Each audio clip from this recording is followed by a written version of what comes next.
मित्रों, आपकी बात आपके साथ राकेश मोहन त्यागी यूट्यूब चैनल के आज दिनांक 30 दिसंबर प्रातः 183वें अंक में आप सभी का हार्दिक स्वागत अभिनंदन।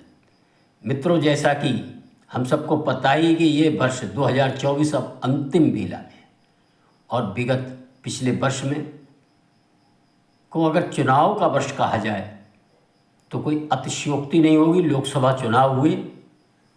और लोकसभा चुनाव के बाद अभी पिछले माह देश और उत्तर प्रदेश के अंदर उपचुनाव भी हुए और उत्तर प्रदेश के अंदर ही नहीं, देश के कुछ राज्यों में भी चुनाव हुए और उन चुनाव में जो एक बात निकल कर आई अप्रत्याशित, वह थी लोकसभा चुनाव में समाजवादी पार्टी द्वारा उत्तर प्रदेश में पीडीए का नारा, एक जो शब्द हम सबने इन चुनाव में सुना, पीडीए और संविधान, इन शब्दों में पीडीए पर आज मैं आप सभी से चर्चा करना चाहूँगा, क्योंकि इसी पीडीए शब्द को आधार बनाकर इस नारे को लेकर विगत लोकसभा चुनाव में समाजवादी पार्टी ने अपने पार्टी गठन के बाद सबसे बड़ी जीत हासिल की थी। और इस जीत में पीडीए का नारे का क्या महत्व था या कोई अन्य कारण था, अथवा वहाँ उनकी मुख्य प्रतिद्वंदी भारतीय जनता पार्टी सत्तारूढ़ दल जो थी वह आत्मविश्वास व जनता की अपेक्षाओं पर उनके प्रत्याशियों का खरा न उतरना भी कारण रहे होंगे। इन कारणों में न जाकर मैं इस पीडीए जो समाजवादी पार्टी ने इस नारे की रचना की थी, पिछड़ा, दलित और अल्पसंख्यक। लेकिन मित्रों, हम सब ने देखा कि जून के बाद कुछ ही महीने बाद, 6 महीने भी नहीं बीते, इसी पीडीए के आधार पर समाजवादी पार्टी ने उपचुनाव में उतरने का जो फैसला किया था उसमें वह बुरी तरह असफल हुई। उसको मात्र 2 सीटें जैसे तैसे मिली थी और इस पीडीए में जो अल्पसंख्यक शब्द, अल्पसंख्यक वर्ग की स्वाभाविक दावेदार मतों की समाजवादी पार्टी माना करती है अपने को, और उसको मिलता भी रहा था। लेकिन पिछड़े के नाम पर लोकसभा चुनाव में आप सबने देखा था किस प्रकार इस पार्टी ने 5 टिकट अपने परिवार के ही लोगों को दिए और इससे उनके मुख्य प्रतिद्वंदी दलों को यह आरोप लगाने का अवसर मिला, पीडीए मतलब परिवार डेवलपमेंट अथॉरिटी, एक निगम जैसा है और इसमें केवल और केवल परिवार और अपने वंशवाद की राजनीति को आगे बढ़ाने के लिए इस पीडीए का इस्तेमाल समाजवादी पार्टी करती रही है। मित्रों, जो लोकसभा चुनाव में खास तौर से अल्पसंख्यक वर्ग ने ये एक मुश्त वोट समाजवादी पार्टी को दिया था, वह कुछ ही दिन बाद हुए उपचुनाव में किस प्रकार समाजवादी पार्टी से उसका मोह भंग हुआ है, तो उसके बीच हम जाएंगे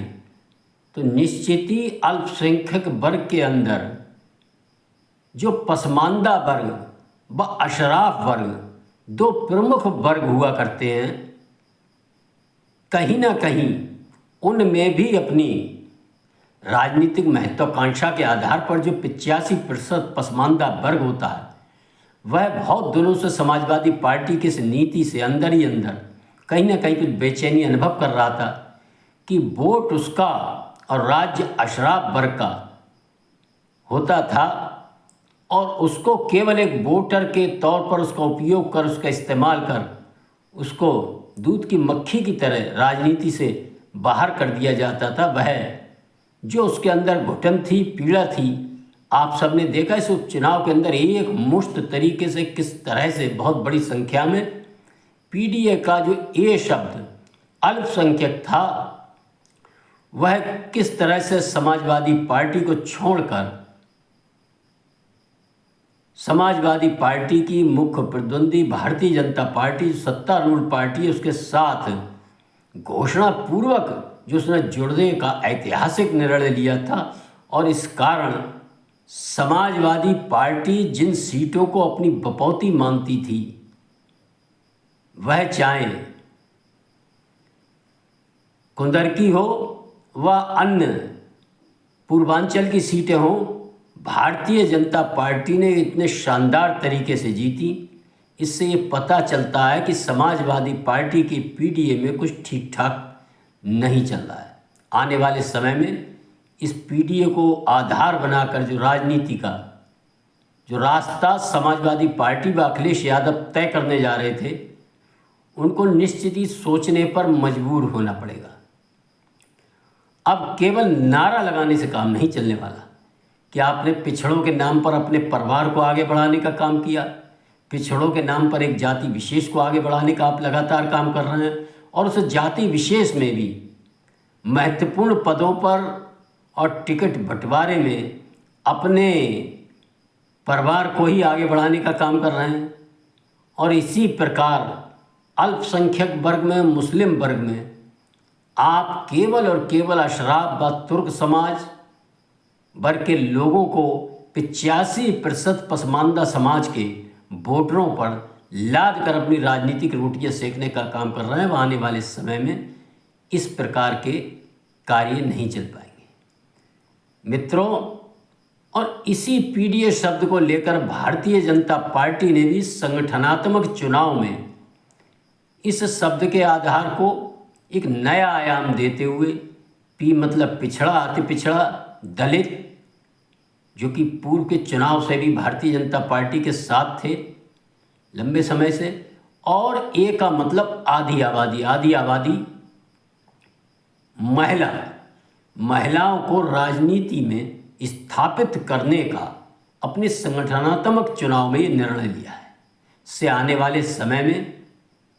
भारतीय जनता पार्टी इन अपने मुख्य समर्थक वर्गों को लेकर राजनीति में आगे बढ़ सके और पीडीए शब्द की जो व्याख्या है उसको अपने हिसाब से राजनीति में आजमाने का जो निर्णय लिया, निश्चित ही इसकी सफलता भी इसी पर निर्भर होगी जब वह ईमानदारी के साथ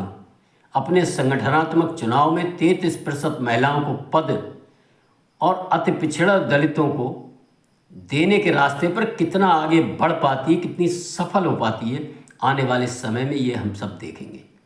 मित्रों। यदि भारतीय जनता पार्टी ने ईमानदारी से पीडीए शब्द को लेकर अपने संगठनात्मक चुनाव में इस वर्ग को जोड़ने में सफलता मिली, तो हम सब देखेंगे कि उत्तर प्रदेश की राजनीति में आने वाले समय में समाजवादी पार्टी को बहुत बड़ी दिक्कत खड़ी होने वाली है। धीरे धीरे हम सब देख रहे हैं जो उनका एम बाई गठबंधन था, वह चाहे बिहार में लालू प्रसाद हो, यहाँ अखिलेश जी हो, वह भी आज बिखरने की कगार पर है। और इन उपचुनाव में हम सब ने देखा किस प्रकार उनके पीडीए के नारे की भी पोल खुल चुकी है और जनता समझ चुकी है कि अब हमको बंटना नहीं है,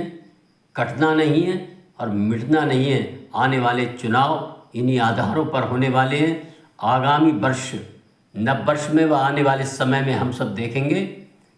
और इन पीडीए शब्द जो दोनों राजनीतिक दल अपने अपने हिसाब से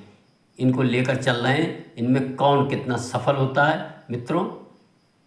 मैं इस अंक में अपनी वाणी को विराम देता हूं तथा मेरा सदा की भांति आप सभी से निवेदन है कि आपकी बात आपके साथ चैनल पर प्रसारित इन गरीब हित, राष्ट्र हित, जनहित के मुद्दों को पसंद आने पर पूरा सुनकर लाइक करें, शेयर करें तथा जिन मित्रों ने चैनल को सब्सक्राइब नहीं किया है, मेरा अनुरोध है वह चैनल को भी सब्सक्राइब करें। धन्यवाद। जय श्री राम, जय श्री वाल्मीकि भगवान। भारत माता की जय।